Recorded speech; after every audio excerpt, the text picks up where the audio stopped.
اللہ لا خوف علیہم ولا هم يحزنون صدق اللہ العظیم وصدق رسولہ النبی الکریم ونحن علی ذلک لمن الشاہدین والشاکرین والحمد للہ رب العالمین۔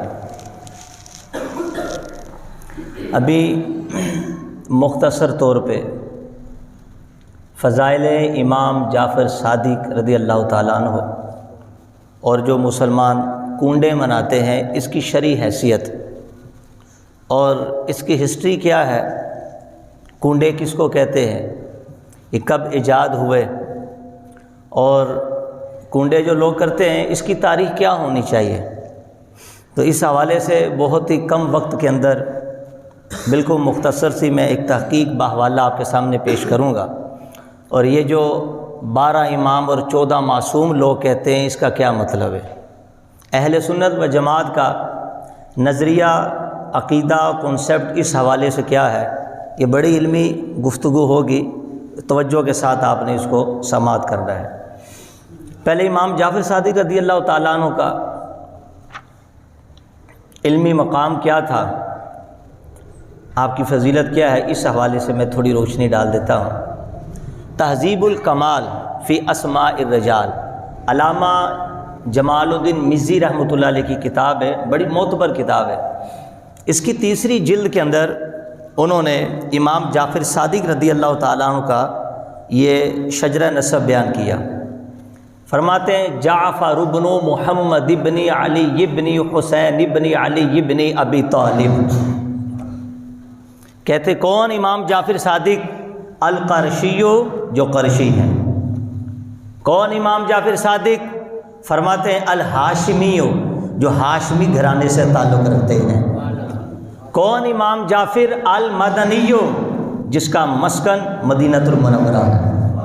کون امام جعفر صادق؟ الصادقو، جو سب سے بڑھ کر سچے ہیں۔ اور آپ فرماتے ہیں علل اعلان، جب امام جعفر صادق اپنا تعارف پیش کرتے، اپنا بیان کرتے، تو یہ جملہ فرمایا کرتے تھے کہ ولدنی ابو بکر الصدیق مرتین، اے لوگو سن لو، ابو بکر صدیق میرے دوہرے باپ ہیں، ابو بکر صدیق میرے دوہرے باپ ہیں۔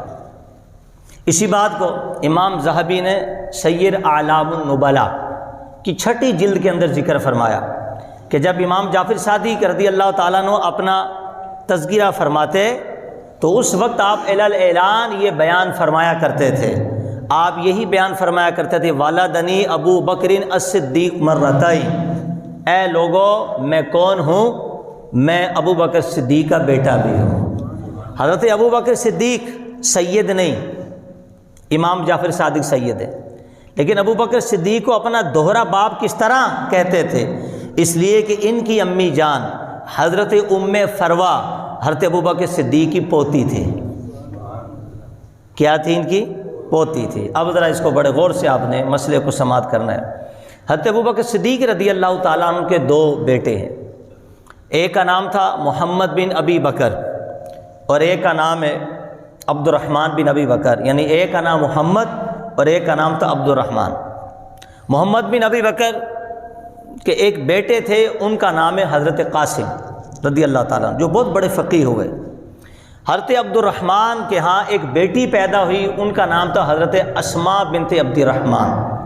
حضرت ابوبکر صدیق کی اپنی بیٹی کا نام بھی اسماء ہے، جن کو ہم اسماء بنت ابی بکر کے نام سے جانتے ہیں، وہ حضرت عائشہ صدیقہ رضی اللہ تعالی عنہ کی بڑی بہن ہے۔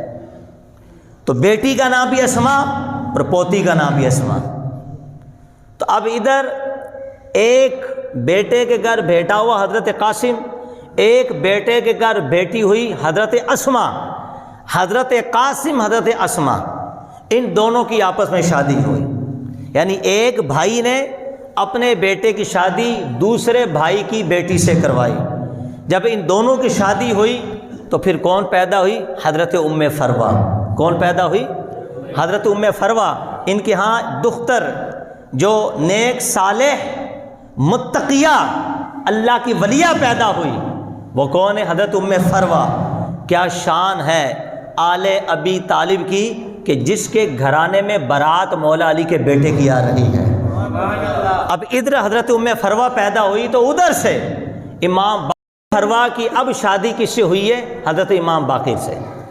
امام باقر، جب امام باقر کی شادی ابو بکر صدیق کی پوتی حضرت ام فروا سے ہوئی، اس وقت کائنات میں جس مرد کلندر نے، وقت کے غوث نے، صوفیہ کے استاد نے، سچے صادق اور سچی عاشق رسول نے جنم لیا، تاریخ اس کو امام جعفر صادق کا نام دیتی ہے۔ اب کون پیدا ہوئے؟ امام جعفر صادق۔ اسی لیے جب آپ اپنا اعلان، اپنا نام اور اپنا تعارف پیش کرواتے تھے تو کہتے تھے مجھے ابو بکر صدیق سے دوہری نسبت ہے۔ کتنی نسبت بولیے؟ کمال کی بات ہے، بیٹے علی کے ہیں اور بات ابو بکر کی کرتے ہیں۔ ہائے ہائے ہائے ہائے۔ اس لیے کہتے ہیں اہل بیت وہی سچا ہے جو ناموس صحابہ کی بات کرے، جو صحابہ کے بارے میں بکواسات نہ کرے، صحابہ کے بارے میں غلط باتیں نہ کرے۔ یہی کام کیا ہے۔ اہل بیت نے صحابہ کو عزت دی ہے اور صحابہ نے اہل بیت کو عزت دی ہے، اور ہم نے ان دونوں کو عزت دینی ہے۔ دونوں کو عزت دیں گے تو بخشے جائیں گے، ورنہ تو جنت میں جانے کا کوئی ذریعہ نہیں ہے۔ اہل بیت کا دامن بھی ضروری ہے اور صحابہ کا دامن بھی ضروری ہے، دونوں سے لپٹے رہو، پھر چمٹتے ہوئے مصطفیٰ کے پیچھے داخل جنت ہوں گے۔ سبحان اللہ۔ کون؟ امام جعفر صادق، امام اعظم ابو حنیفہ، کروڑوں مقلدین ان کی پیروی کرنے والے، ان کے آگے سر جھکانے والے، جن کو ہم کہتے ہیں تقلید شخصی۔ ہمارے امام جن کی ہم تقلید کرتے ہیں وہ کون ہیں؟ امام اعظم ابو حنیفہ۔ یہ فرماتے ہیں کہ میرے کم و بیش 4000 استاد تھے۔ کتنے؟ یہ وہ ہیں کہ جن کی ولادت 80 سن ہجری میں ہوئی، وصال 150 سن ہجری میں ہوا، یعنی تقریباً 70 سال ان کی عمر مبارک ہوئی۔ فرماتے 4000 استادوں سے میں نے پڑھا، ان میں سے ایک استاد کا نام امام جعفر صادق بھی ہے، جن کے قدموں میں بیٹھ کے میں نے دین سیکھا ہے۔ آج تمہیں فقہ بتاتا ہوں، سیکھا امام جعفر صادق سے ہے۔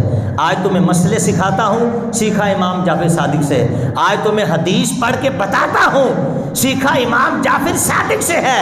ارے وہ امام اعظم ابو حنیفہ کہ جن کے علم کے دریا سے آگے نہریں نکلتی ہیں، بلا مبالغہ اگر فگر لوگوں کا نکالا جائے، 100% کیا جائے تو 65 جو فقہ حنفی کو فالو کرتے ہیں وہ ساری کائنات میں حنفی کہلائیں گے۔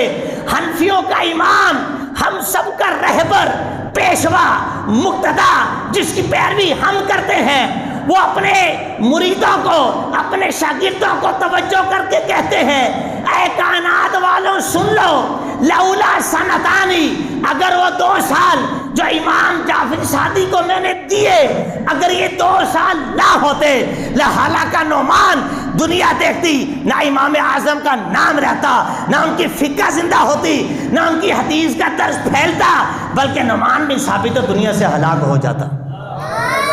یعنی جو بھی ہے کس کا ہے؟ امام جعفر صادق کا ہے۔ کہو ذرا سبحان اللہ۔ بڑوں کی بات بڑا کرے تو زیادہ مزہ دیتی ہے۔ ہائے ہائے، کرامتیں تو حضرت کی بہت ہیں شواہد النبوہ کے اندر، اور امیر اہل سنت نے جو امام جعفر صادق کے اوپر جو رسالہ لکھا اس کے اندر بھی اس کرامت کو ذکر کیا کہ آپ، ایک شخص کہتا ہے کہ ہم امام جعفر صادق کے ساتھ حج کے لیے جا رہے تھے، رستے میں ایک جگہ رکے، کھجور کا درخت آیا خشک، ہم اس میں اندر بیٹھے، امام جعفر صادق کھڑے ہوئے اور آپ نے کچھ پڑھنا شروع کیا، ہمیں نہیں پتہ وہ کیا پڑھا ہے، پڑھ کے دم کیا اور پھر کھجوروں کی طرف، کھجور کے درخت کی طرف متوجہ ہوئے اور فرمایا کہ جو رزق اللہ نے تیرے اندر ہمارا رکھا وہ ہمیں دو، وہ ہمیں۔ ادھر تو بندے سے بات کرو تو بندہ نہیں بنتا ہے، درخت کے اندر کہاں سے جان آ گئی؟ ولی کی بات درخت بھی سنتا ہے۔ ہائے ہائے ہائے، اتنی بات کی ہے تو وہ جو درخت کی جو ٹہنیاں تھی وہ کھجوروں سمیت امام جعفر صادق کی طرف جھکنا شروع ہو گئی، اور آپ نے اس شخص کو کہا کہ بسم اللہ پڑھو اور کھجوریں کھانا شروع کر دو۔ ہائے ہائے ہائے، درخت جانتے ہوں یہ حسین کا بیٹا ہے، کہو نا ذرا سبحان اللہ۔ درخت جانتے ہیں مولا علی کے گھرانے کا سرچشم و چراغ ہے۔ تو جب امام جعفر صادق کا یہ حال ہے تو ان کے باپ امام باقر کا عالم کیا ہوگا، پھر ان کے باپ امام حسین العابدین کا عالم کیا ہوگا، پھر ان کے باپ امام حسین کا عالم کیا ہوگا، پھر ان کے باپ حضور مولا علی شیر خدا کا عالم کیا ہوگا۔